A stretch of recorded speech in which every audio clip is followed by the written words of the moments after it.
Dominum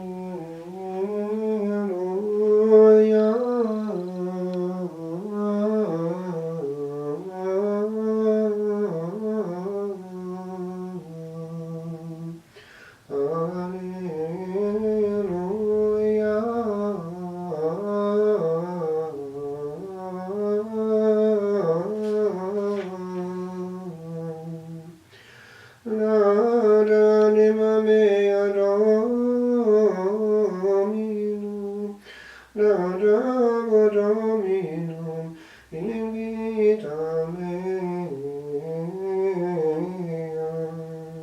psalm Deo meo,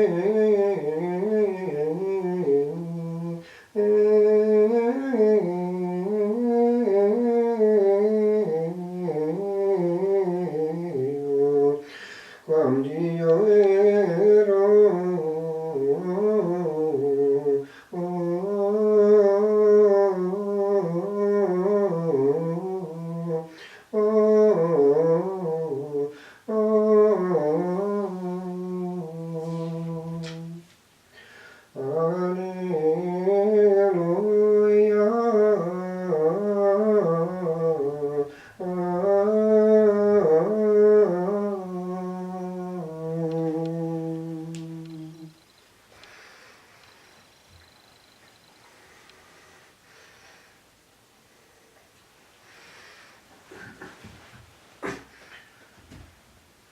A reading from the Holy Gospel according to Luke.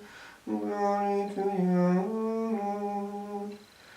Jesus said to his disciples, "See that you are dressed for action and have your lamps lit. Be like men waiting for their master to return from the wedding feast, ready to open the door as soon as he comes and knocks. Happy those servants whom the master finds awake when he comes. I tell you solemnly, he will put on an apron, sit them down at table, and wait on them. It may be in the second watch he comes, or in the third, but happy those servants if he finds them ready." The Gospel of the Lord. Praise to you, Lord Jesus Christ.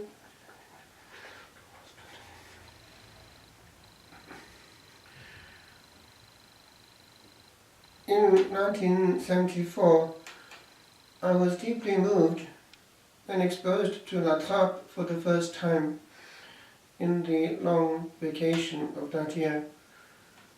The night rise and the silence, the openness to the beyond, the very thin frontier between the two worlds in the hours of night, when angels are perceived hovering around over the brethren as they waiting.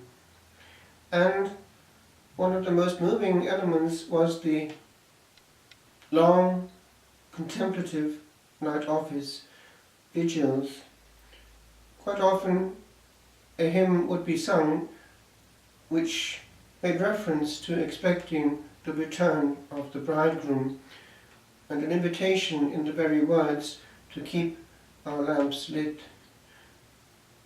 Gardons nos lampes allumées. L'époux va bientôt revenir. And on Sundays, the long vigil was, in its last part, Paschal.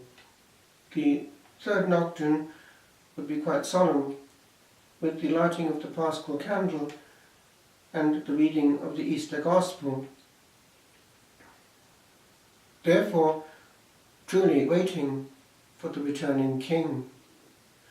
And when it came to the last breath of one of our brethren, we would watch and wait beside him for that coming King, waiting for the last breath which would open the door, open the eyes to the beyond, so long awaited. And then the body would be watched, with that same Paschal candle lit beside it, until the body, without a coffin, was put into the ground. when the soul went safely home. This was powerful. Indeed, my sub-novice master was engaged to be married when he decided to make a retreat at La Trappe. And so moved and touched was he by divine grace at the death and burial that happened to take place when he was there, of one of the brethren, that he went back and asked his fiancée if he might not change course and enter La Trappe. And she replied, "What you are asking of me is difficult, but I cannot come between you and God." And she let him go. The moment of death is a cosmic victory, and one sends that soul to the one place for which every soul is made, but alas, of which few think. And in this season of Halloween, it's as though the dark side is glorified, and as though we were encouraging great and small to be comfortable with the ugly, the foul, the demonic, death, badly lived. What is all this about? It is pushed by that same force which desires our eternal ruin and our harm here on earth. All this encroaching on the demonic and making it our own, being comfortable with it, is not just indifferent. We do better.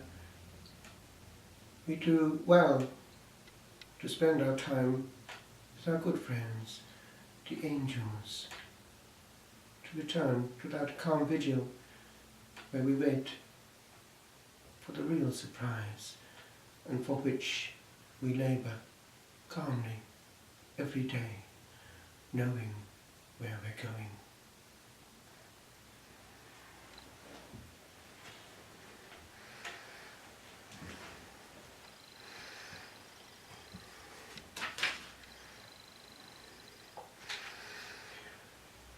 Beatus servus,